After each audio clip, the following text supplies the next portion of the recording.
Everyone knows the story of the three little pigs, but what they don't know is that the so-called Big Bad Wolf was actually just a building inspector. Yes, he was big, as in building inspectors of Ghana.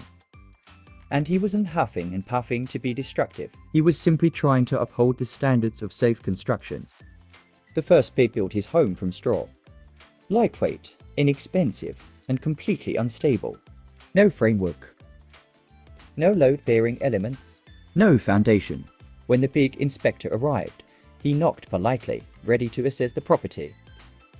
But the pig panicked, refused access, and ran off yelling about danger. The inspector barely sighed before the structure collapsed entirely. A clear failure of basic building integrity. Next came pig number 2. This one had constructed his home out of wood. Better than the first house, but still riddled with issues. Once again, the inspector tried to carry out his duty. Crooked walls, weak connections, no structural support. With just a breath of concern, the entire frame gave way, proving the house was never safe to begin with. Then came pig number 3. This pig had taken a different approach. Brickwork. He previously used the inspector at every phase of construction and built to code and regulation. The inspector completed the final inspection, checking the structure, plumbing, electrical, and roof. Everything was in great shape.